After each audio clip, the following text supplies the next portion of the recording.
This is the Pain Unit for Introduction to Nursing Concepts, Iowa Lakes Community College. This is Martha Olson presenting your lecture today. Our physiology of pain, things that influence pain are many. If you've had a lot of dental work, you know that you kind of anticipate you're going to go to the dentist and maybe have pain. That is also effective for people that have acute pain. It gets you to the ER when your abdomen is hurting, and it gets you surgery before your appendix bursts, whereas other people live with chronic pain and often get so good at ignoring pain that they don't go in maybe when they are having something that needed to be looked at. Acute pain then is considered protective. It gets you in. Chronic pain is no longer really a protective mechanism. A special pain assessment technique is discussed in Potter and Perry. Think about the patients that are unable to communicate effectively with you about their pain, and think about what you would do as a nurse in working with those patients. Children, they aren't going to tell you my pain is on a scale of 1 to 10 because they can't. So you're going to be looking more maybe for the nonverbals or using the FACES pain scale for them. A child with Down syndrome may not be able to tell you about their pain. The book also talks about those that have developmental delays, people with mental illness. Oftentimes they're psychotic or have suicide attempts because they're having hallucinations as a result of their pain. Maybe the critically ill on a ventilator would not be able to verbalize or tell you about their pain. You're going to be watching in those patients for changes in vital signs, respiratory rate, pulse, blood pressure are going to change. And then your patients with dementia, oftentimes they will exhibit certain behaviors instead of telling you that they're having pain. And then those that don't speak English might have trouble telling you or unable to communicate effectively. So how would you assess pain for each of those individuals is one of the considerations. Pain is very personal. It's what the patient says it is. It's very subjective. There are nurses that will come back to the nurse's station and say, so-and-so is asking for a pain pill, yet they're on the phone and they don't appear that they're in any pain.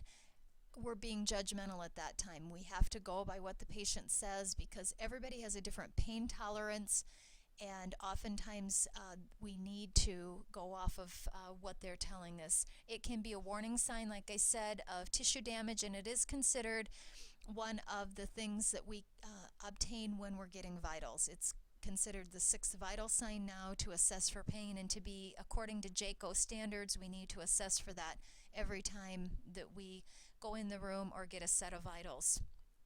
After spinal cord damage, they may be unaware of pain, so we need to be very cognizant to reposition and watch for limb pressure. Our characteristics of pain is how the patient will describe that. Acute, remember, is going to be short term.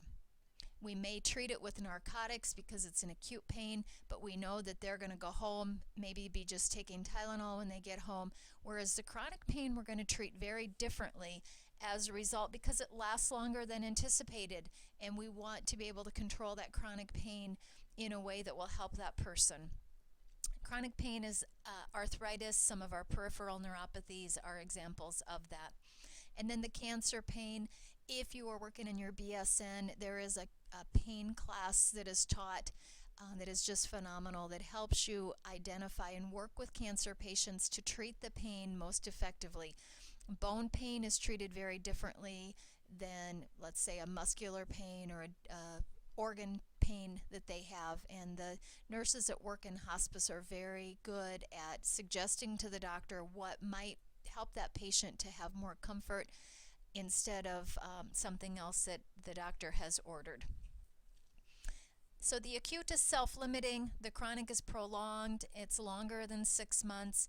Sometimes there's no cause and it does not really respond very well to the treatment. And our healthcare workers are oftentimes less willing to treat chronic pain as aggressively.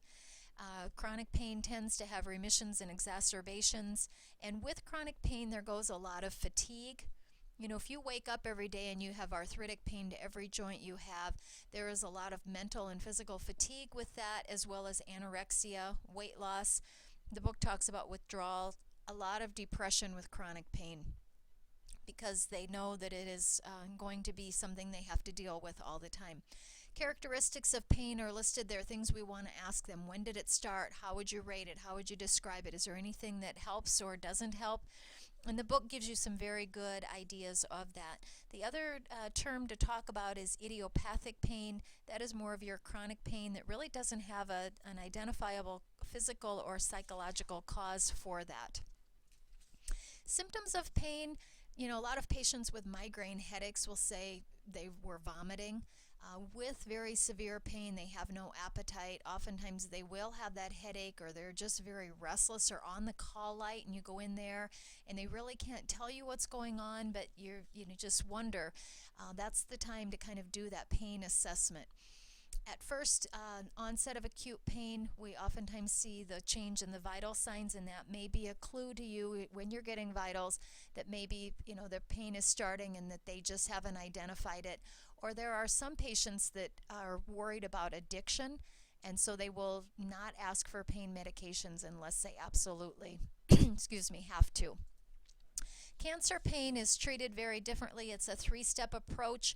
The other thing with cancer pain that we think of is if they're in the hospital and treated on one pain medication, when they go home or they go to hospice, we need to find the level that they were on in the form that they're going to be going on at home.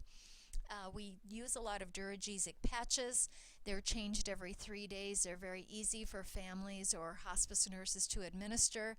They usually come in 25, 50, and 75, and the big thing with the Duragesic patch is that you're monitoring for respiratory depression or too much pain medication at the time, and also that they get appropriately changed, that you take the old one off before putting the new one on. And then when that Duragesic patch is removed, make sure that that gets put in a sharps container or appropriately disposed of, because a patch could be taken out of a garbage can and put on by somebody else that doesn't need it. Some of the pain medications take 16 hours to get the effect, and so we have to maybe be giving some supplemental pain medication until what we are trying takes full effect.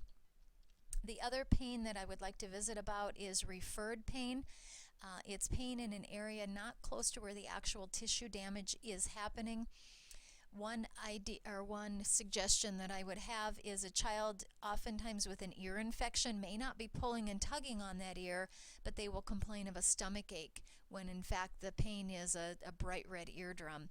Or your patient having an MI that will go to the dentist and say, my jaw hurts, or I think I've got an infected tooth, or they'll complain of indigestion. Older women, which you will learn in your unit on cardiology, many older women were misdiagnosed because they would come in complaining of GERD type issues, and in fact they were having an MI. And so we've gotten a lot better at trying to identify those patients correctly and getting them treated correctly.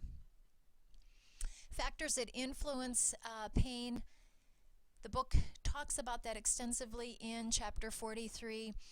Age influences pain, and oftentimes young children are not medicated enough because they don't complain. They don't put the light on. They may be fidgety or not sleeping or fussy, and we feed them, but the underlying problem really is the pain. Fatigue heightens that perception of pain, and if you've ever been with a woman in labor for many, many hours, their ability to handle contractions becomes less effective as they become more tired, and oftentimes then they start considering or looking at, would a C-section be more appropriate. Social is previous experience, family support, how you were brought up to handle pain. A lot of men will not complain of pain because they don't want to come across as a big wussy. Whereas as a nurse, I will often say to them, physical therapy is going to be coming. Let's get something on board so you can really do well down at physical therapy. And that oftentimes will help them to decide that it's time or they need something. Spiritual factors are things like, why has God done this to me, or what have I done to deserve all of this pain? Psychological factors, their coping abilities. A lot of your women in childbirth pain, that is a very severe pain, but it's better tolerated because the woman knows that the end result is going to be a child.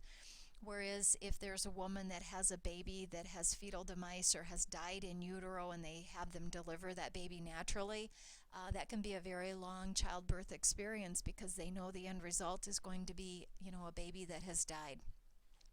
A patient that's had an amputation might handle pain differently than maybe somebody that had a total knee or total hip replacement. Children's temperaments affect how they deal with pain. They often have difficulty describing it, and they're under-medicated. Fathom pain is when they have had an amputation, but yet they will still tell you, my right foot is hurting me. Can you give me something for my pain to my right foot? And you're like, you don't have that anymore, but we treat it because it is a real pain for them, and that has to do with that gait control that the chapter talks about. Family support is another big issue that influences pain. A perception is the point at which the person is aware of pain. True.